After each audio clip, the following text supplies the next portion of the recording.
Hi. It's been a bit. I'm sorry.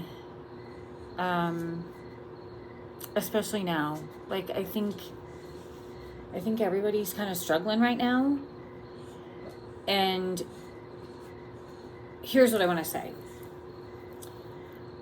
I want to talk about my support group, but say that I think for a while I assumed a lot of the people that watch these videos are my family and my parents' friends that they like make watch it.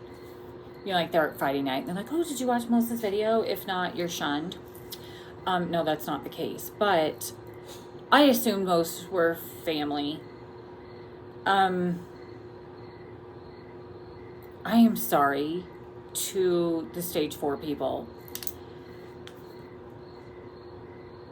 It occurred to me that to some of you, I am your support group. I'm the person that understands what you're going through. And I'm saying stuff and you're like, yes, you look normal, but you're dying. God, that is like the worst thing in the world because you get that all the time. Like, oh my God, you look so good. And you're like, gosh, if you could see my insides, you would not say that. But for that, I'm sorry for being so distant. I've not been in a good place, especially the last week. I've been in a lot of pain. We've gotten on some new meds. My bones are just sore. I mean, cancer in your bones is pretty horrific.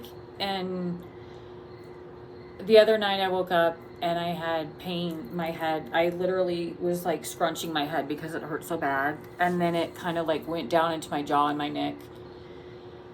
And so you call your oncologist, they tell you the emergency room, you do the whole, it's the deal. But I refused treatment and I didn't take my chemo for I'm in a hole. I was in a hole. I'm not at the bottom of my hole right now. Like I already know Shauna's really bad. It's why I'm talking about Shauna tonight and my support group, because I've realized that what I really want for myself is to know that I've impacted somebody's life or helped them get out of a hole. Katrina was my person today, and she's helped me a lot of times get out of my hole, and she has. I mean, she made me start taking my chemo again.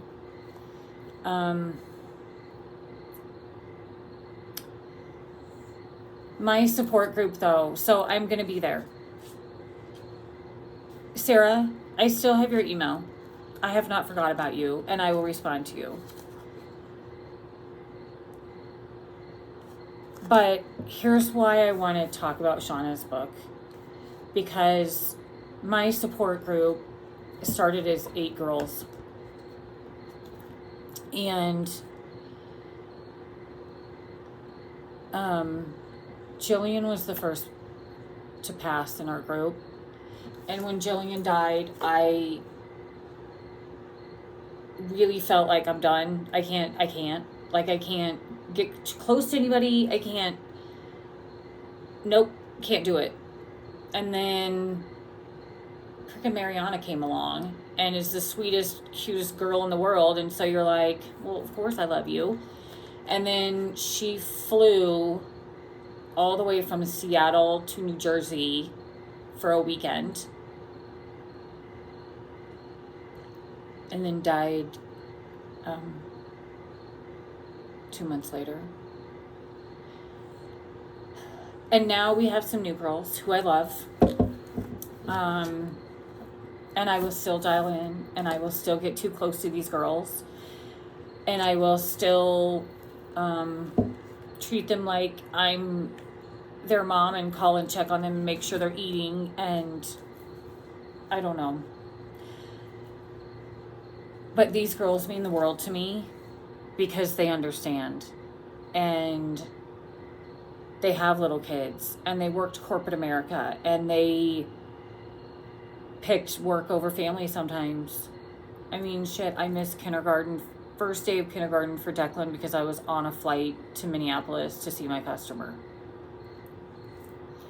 I made choices like that a lot because I was afraid to say no to people, and so I would travel on days because it was expected. So Shauna was the person that when I started feeling like I was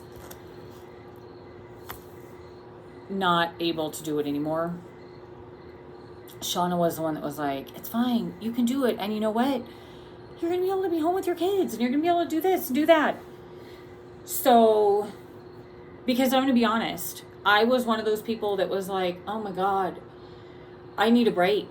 I was traveling 80 to 90% of the time. Declan, we would drive by the airport, and Declan would go, oh, there's Mommy's house, because I lived at the airport.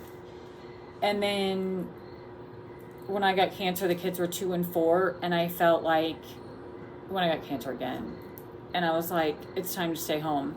And Shauna was really there to encourage me and tell me it's going to be fine, and to appreciate the time. And Shauna, of all people, seriously, like, did retirement. So Shauna has always taken art classes, and done watercolor. She also, during this time period, decided it would be amazing to go back to school and get her interior design degree, so she did. And then she wrote a book. So I am going to share with you the last chapter, only so that you understand my support group, and because she nailed most of these girls. I'm not going to read the whole chapter though, because the last couple pages she talks about another girl that lives in her area, but I think it'll help. And then go buy the book so her kids can have a little something.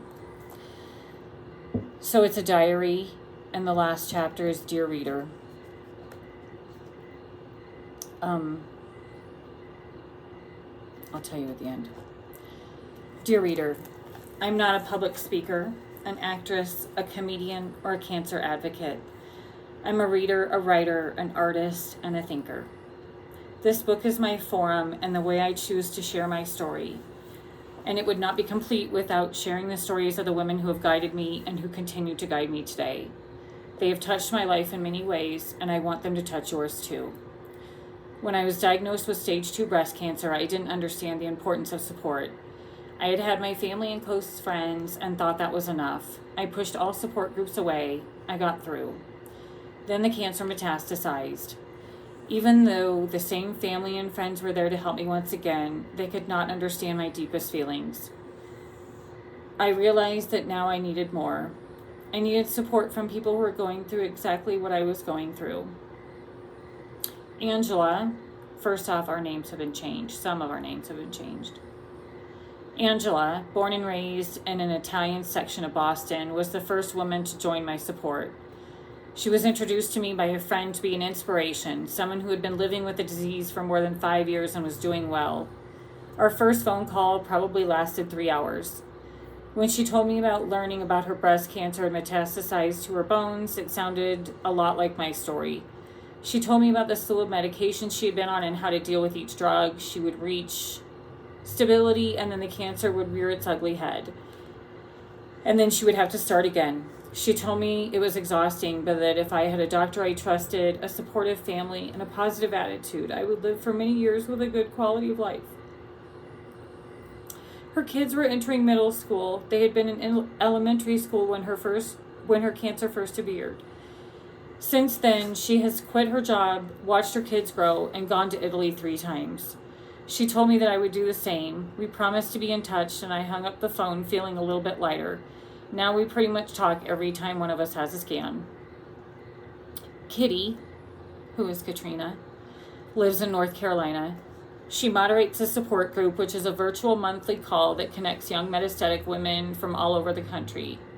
First off, it started as a phone call, and we did that for 4 years. It just went virtual, so she's kind of lying. So weird. So keep in mind, we had not seen each other's faces until 3 years in when we met. 2 years in. 2 years in when we met. It was about 3 years ago when my mom... Oh, so Kitty lives in North Carolina. She moderates a support group, which is da-da-da-da-da. It was about 3 years ago when my mom found the organization online and encouraged me to call. A single mom of 2 boys, she was diagnosed with stage 4 breast cancer from the start and has no detectable disease for more than 5 years due to her ongoing treatments. Unbelievable. She has since had growth in her bones. That's pretty recent. She told me this story on my first call in her articulate southern drawl, and I remember smiling ear to ear with the knowledge that this could happen for me too. Every month she keeps track of our updates and checks in with us like a group mother. A community-minded woman, she volunteers for many breast cancer organizations. She has inspired me to stay busy and healthy and have faith in a world and in our path, which frankly is out of our control anyway. She also thinks I drink moonshine out of my water glass. So, Katrina, there's my moonshine. I also met Tina through the calls.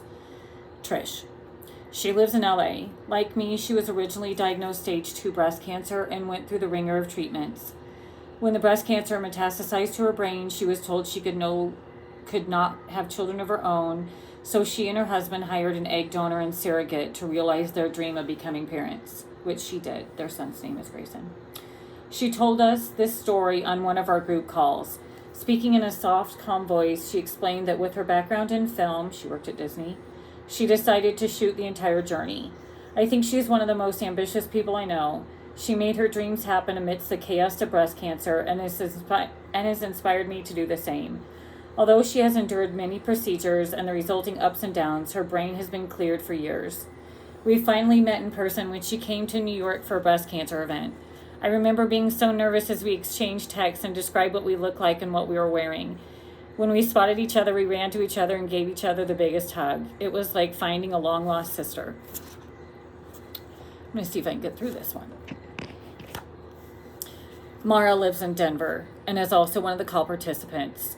She was originally stage 2 breast cancer and has a bumblebee tattoo for every year that she was in remission. In her strong, clear voice, she explained that she was working at her demanding sales job when she discovered the cancer had returned to her bones, liver, and lungs. She did a blast of chemo and was stable, but it keeps progressing, and she has switched drugs many times. She has a wonderful sense of humor. She believes that marijuana has helped her disease. All she does is open her mouth, and I start laughing. She talks about life outside of breast cancer, like spending time with her kids, and potentially starting her own business. She has 2 young sons. One who is transgender. She has taught me that laughter is the best possible medicine and that life's most valuable pleasures are found every day. Kim, another call member, it's Carrie, lives in New Jersey. She talks about her son and says she adopted her son after her original diagnosis of stage 2 breast cancer, but then a couple years later she had a bad fall that broke her leg and revealed bone and liver metastases. She's been stable on hormone treatments. She speaks with a feisty attitude and a queen's twang. Even before we met in person, she felt comfortable poking fun at people and making controversial comments. She's also not afraid to cry and show her emotions, and she can be hilarious. She is thoughtful and upfront about the issues she grapples with, like work, how to raise her kid while battling cancer, and how to balance her illness with her husband's gastrointestinal illness. She reminds me that we are dealing with complicated stuff, but that we're not alone. She has also taught me to be positive always. It's really hard to read when your eyes are full. Anna is Allie.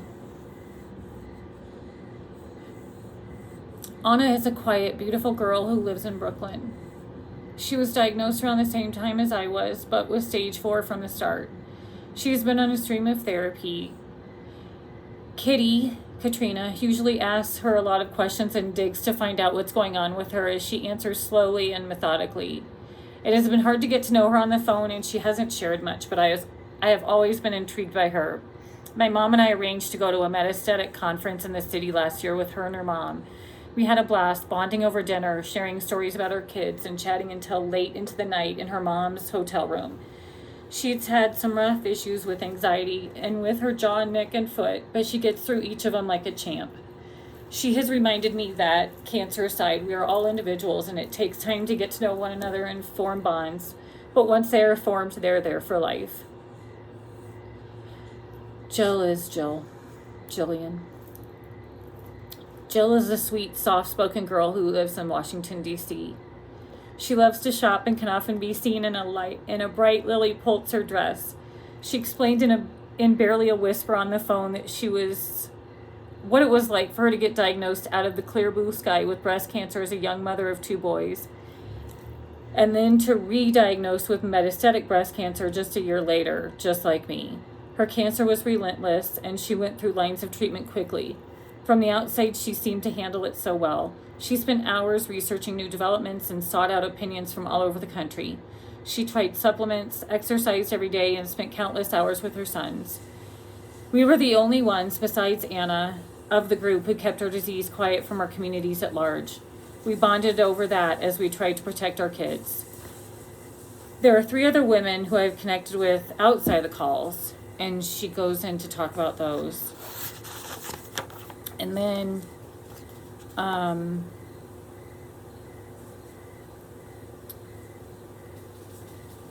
in August 2017, Diana joined a bunch of us from the calls on a weekend retreat for cancer patients on the shore of New Jersey. Diana is Darlene, and she used to work at American Express with Shauna and got World Trade funding because she was also September 11th. The accommodations, meals, and services were completely covered by the organization called Mary's Place. It was the first time many of us were meeting in person. On the first night after we checked in and said hello, we decided to go out to dinner to unwind. Oh God, I remember this. I haven't read this, by the way. This is the first time I've read this. I can't believe she's talking about this little bitch. I love her. It took us about an hour to get to the restaurant. It was raining and some of us were in pain, some mentally out of it.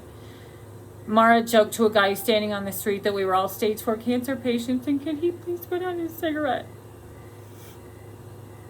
I did. We were standing outside and somebody said, they're blowing smoke on us. And I went into Mother Bear mode and was like, I'm sorry, can you put that, my husband smokes. I'm like, can you put that out? We all have stage 4 cancer and don't want to die from you.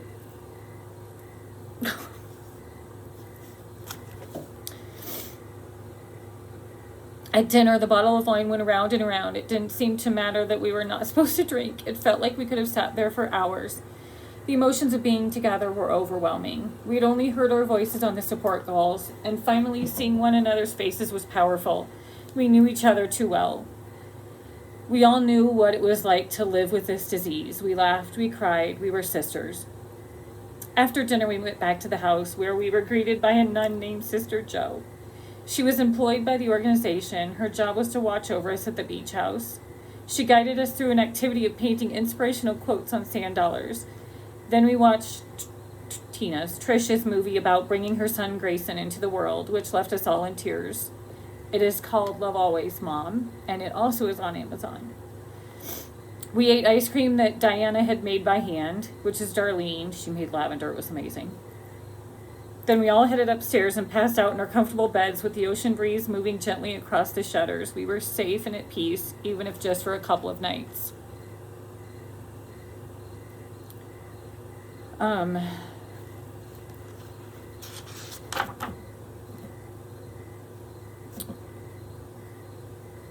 There are currently more than 150,000 of us living in the U.S. today, living, not dying, meeting each of the challenges that comes our way and forging ahead. We are still here. Sincerely, Shauna. And then she has an asterisk and says, Jill died in July of 2018. And then Allie died in February of 20. And Shauna's on hospice, and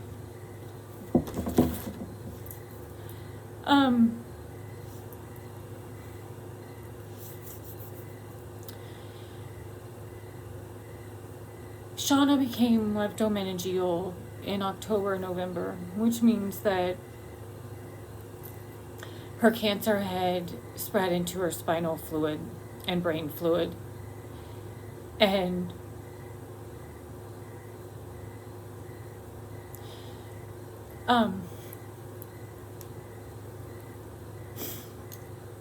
at Allie's funeral, I was supposed to be going out. I had already had a plane ticket. And Freddie, Allie's husband, called me and said, when are you coming? We're going to plan the funeral around everybody so they can be here. And that meant a lot, because I know what these girls are to me, but I didn't know that Freddie knew what these girls were to me. And so when Freddie said, when are you coming? We'll plan it around when you're going to be here and when others are going to be around. That was kind of big. And then I said, fuck, during her wake 4 times, but it was in a bar. I don't know why I think that's fine, but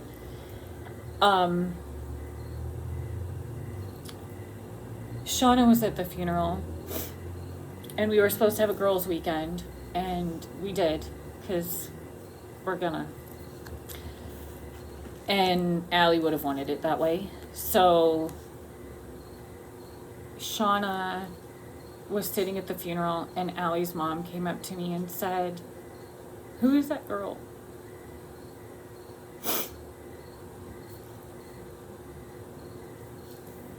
She said, 2 years ago, I met Smiley in New York. And she said her mom came in town. And we all went out to dinner, and she's like, we had the best time. She's like, I will just never remember or never forget her smile. She was smiling the whole time, and she's just got the best smile. And she's like, who's that girl? And I said, that's Smiley. And she's like, is she okay? And I said, she's okay. We're all okay, but she's not good. And then, keep in mind, this is into February. Shauna found this Korean bathhouse that she's been to, and she's like, you should go, and it was amazing. And if you ever have the opportunity to go, go.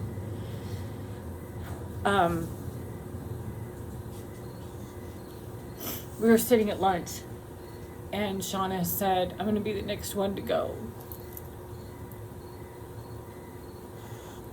And she's like, you guys, I know I am, and it's okay.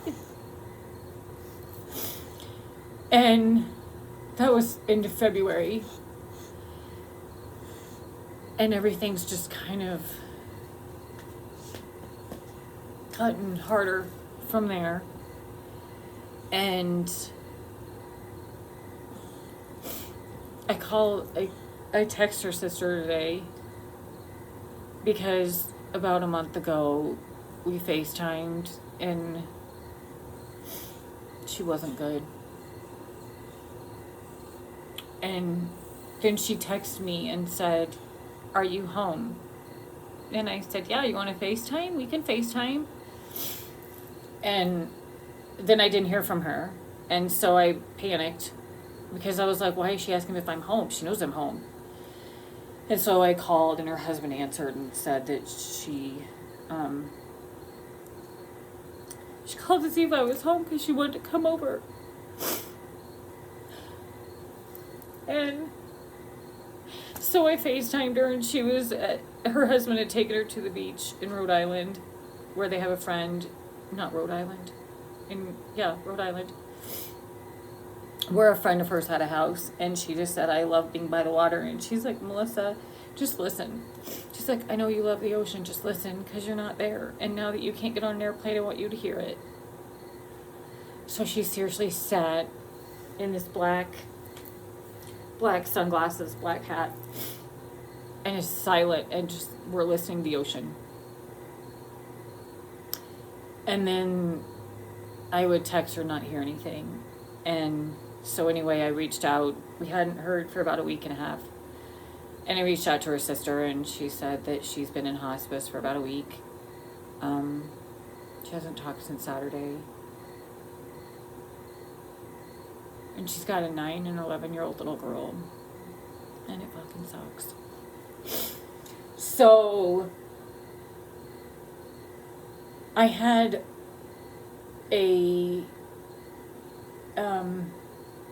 it's been a bad week, and I told my husband I wanted to move. The house is too big to take care of. I mean, the house could be 100 square feet, and it would be too big to take care of. It's just tough to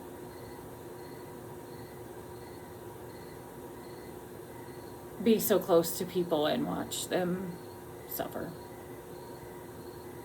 But she's not. It's stupid. It's just crazy. So, Shauna wrote a book. Please go buy it.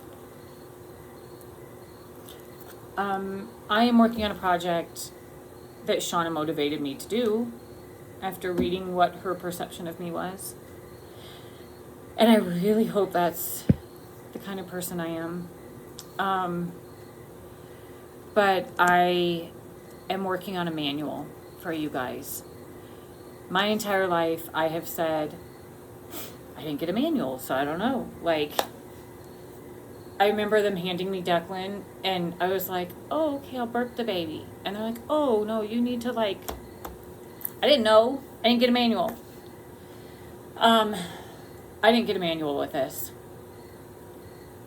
But I got an amazing 8+ girls that have helped me write a manual.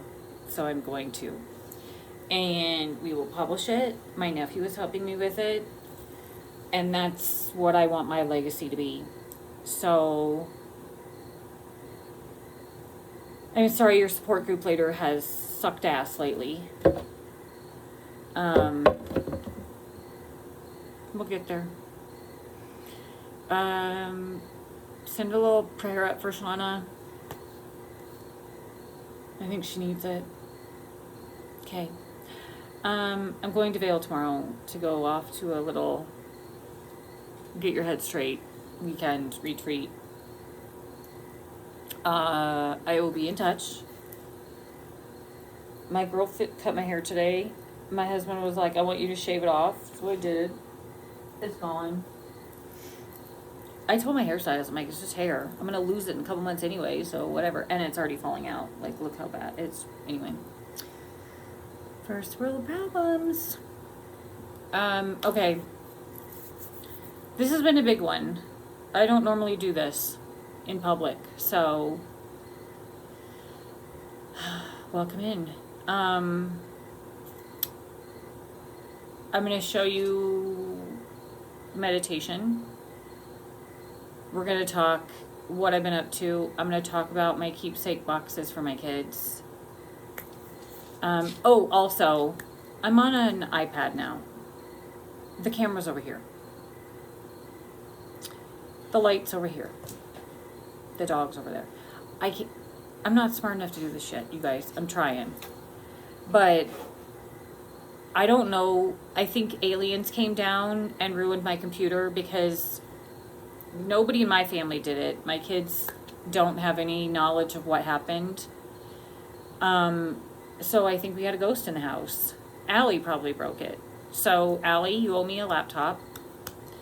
In the meantime, I'm going to use my iPad with the camera over here that makes no damn sense. But everybody have a great night. think of Shauna, and I'm sorry it's a long one.